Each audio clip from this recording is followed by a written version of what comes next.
9 पाकिस्तानियों को शहीद कर दिया गया। एक बड़ी कार्रवाई कौन से मुल्क में जलती पर तेल डाल दिया गया और इसकी पुश्तपनाही कौन कर रहा है?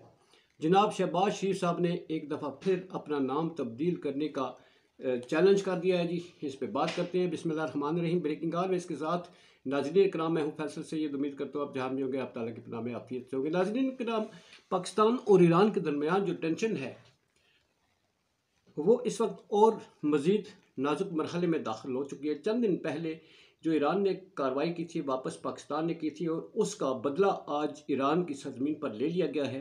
ये कितना बड़ा पाकिस्तान के लिए चैलेंज है। 8 फरवरी से पहले इस तरह के वाक़यात जो हैं वो हमारे हालात पर किस तरह से असरअंदाज होते हैं, इस पर बात करते हैं। और शहबाज शरीफ साहब ने फिर एक दफ़ा कह दिया जी अवाम पर छोड़ मेरा नाम तब्दील कर देना। इस पर बात करते हैं। दिलचस्प किस्म का माहौल बना हुआ है जी इस वक्त, मगर टेंशन सरहदी सूरत हाल पर है। नाज़रीन इकराम, मेरा ये चैनल प्लीज़ सब्सक्राइब कर दीजिएगा और बेल आइकन का बटन दबाने के बाद एंड तक देखिएगा और इसके बाद अपनी आरा से ज़रूर आगाह कीजिएगा। सच का साथ दीजिएगा, सच्चाई को फैलाइएगा और झूठ से इज्तनाब कीजिएगा।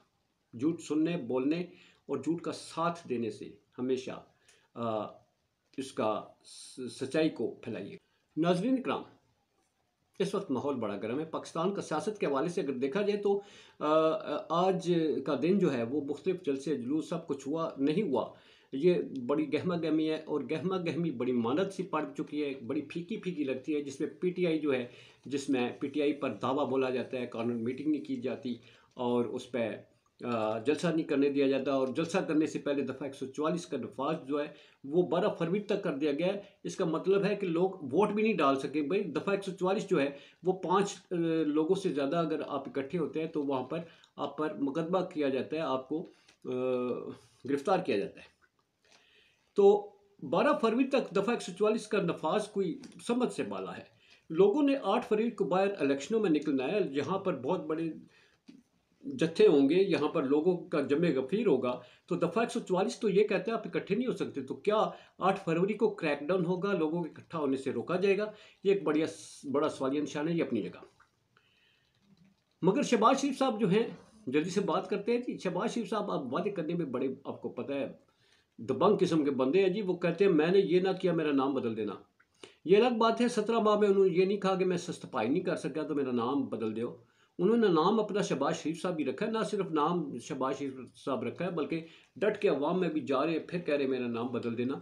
ये शहबाज शरीफ वो हैं जिन्होंने जाते जाते कानून बनाया, जिन्होंने 17 माह में अवाम का बेड़ा गर्क किया, अवाम को मांगने पर मजबूर किया। मगर गहमा गहमी है अवाम और सियासी लीडरों का चोली दामन का साथ है।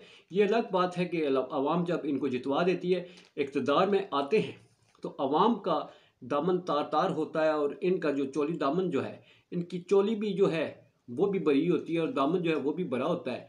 अवाम के पैसों से, अवाम के टैक्सों के पैसों से इनकी औलादें जो है वो फलती फूलती हैं, इनके बाहर के खजाने भर जाते हैं। तो जो खाली दामन तार तार होता है, जिनकी दामन में आग लग जाती है, वो होता है गरीब बंदा जो इन्हें वोट देता है, जो खुदकशी करता है, इनको इक़्तिदार में ला के फिर भूखे फाकों मरता है, फिर इनको जलील करके आटे के टक्कों में शहबाज शरीफ साहब बड़ा जलील करके आटा दिया लोगों ने, पता नहीं भूल गए होंगे लोग, सारी कौम है ना। तो ये बात थी, उन्होंने कहा कि अगर मैं पिंडी को लाहौर ना बना दूं तो मेरा नाम तब्दील कर दें।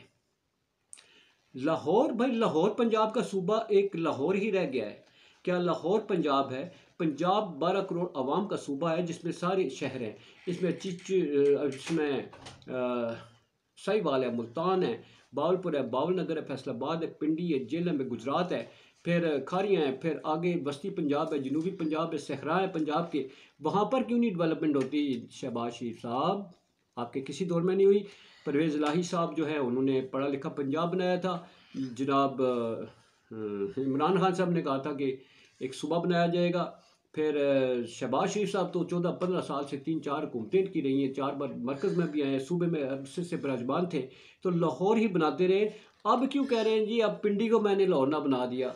अल्लाह नू मनो, वो कुछ सच बोलो, हूँ तो सच बोल दो, इतना अरसा झूठ बोल दे रहे हो, तो कुछ सच का। खैर रंगीन आदमी है जी, ऐसे बोलते हैं। अब आते हैं जी, बहुत बड़ी संजीदा सूरत हाल है पाकिस्तान और ईरान की इस वक्त जो है। ईरान की सरजमीन पर पाकिस्तान के 9 शहरियों को जो वहाँ पर रोज़गार के सिलसिले में काम कर रहे थे, उनको इंतहाई बेदर्दी से कत्ल कर दिया गया। आपको मालूम है कि ईरान ने चंद यौम पहले बलूचिस्तान के 50 किलोमीटर अंदर एक कार्रवाई की थी, एयर अटैक किया था, जिसमें कहा गया था यहाँ से दहशतगर्द हमला करते ईरान पे। पाकिस्तान ने फिर इतनी ही महदूद पैमाने पर ईरान में बलूचिस्तान लिबरेशन फ्रंट और बलूचिस्तान नेशनल आर्मी के कैंपों को उड़ा के रख दिया गया था, जो ईरान से कार्रवाइयाँ करते थे पाकिस्तान के खिलाफ। अब उन्हीं 2 ग्रुपों ने, BLA और BLF के बंदों ने कार्रवाई ये की है जी। इन ग्रुपों ने पाकिस्तानियों के खिलाफ और उन्हें मौत के घाट उतार दिया गया, वो शहीद हो गए और इन्होंने जिम्मेदारी कबूल कर ली। अब पाकिस्तान इसके जवाब में क्या करेगा? इन ग्रुपों के साथ इनकी सरकूबी के लिए कोई कार्रवाई करेगा ईरान में? क्योंकि ईरान को पहले ही पाकिस्तान तंबीह कर चुका है कि आपके वहाँ से कार्रवाइयाँ पाकिस्तान के अंदर होती हैं, मगर अब पाकिस्तान के अंदर आकर तो नहीं की गई, वहीं पर जो पाकिस्तानी हैं उनको शहीद कर दिया गया। ऐसे ही जैसे बलूचिस्तान में टारगेट करके पंजाब के लोगों को शहीद किया जाता है और फिर ये उनके पीछे भारत होता है। पाकिस्तान की हर सरहद गैर महफूज हो चुकी है। दहशतगर्दी का इस वक्त ख़तरात जो है वो और मंडरा रहे हैं। ईरान, इंडिया और अफ़गानिस्तान के बॉर्डर जो हैं उन पर हमें अपनी फ़ौज तैनात करनी पड़ रही है। फ़ौज मुल्क के अंदर भी मसरूफ़ है, सरहदों पर भी महफूज है।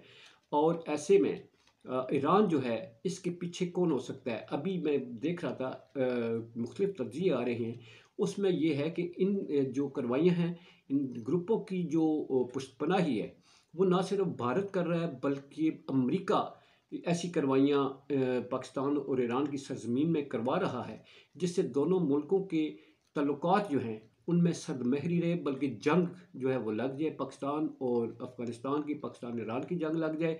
भारत पहले ही पर तोले बैठा है ताकि ईरान, सऊदी अरब, चीन, रशिया, तुर्की ये ब्लॉक ना बनने पाए। पाकिस्तान की अहम तरीन जोग्राफियाई जो है वो पोजीशन है जी, जिसकी अहमियत से कोई भी इनकार नहीं कर सकता। हर कोई पाकिस्तान को अपना बगल बच्चा बनाने की कोशिश करता है, मगर आज़ाद और ख़ुद मुख्तार पाकिस्तान अपनी पॉलिसियाँ खुद तरतीब देने के अगर फैसले कर लेता है तो फिर सुपर पावर्स की यहाँ से छुट्टी होती है और अपने हमसाया ममालिक के साथ हमारे जो, अगर वो हमारे साथ सही रहेंगे तो पाकिस्तान उनके साथ सही चलेगा। अब ये इंतहाई गंभीर सूरत हाल है। देखते हैं जी आगे आगे होता है क्या, अल्लाह रहम फरमाए। पाकिस्तान जिंदाबाद, पाक फ़ौज पाइंदाबाद।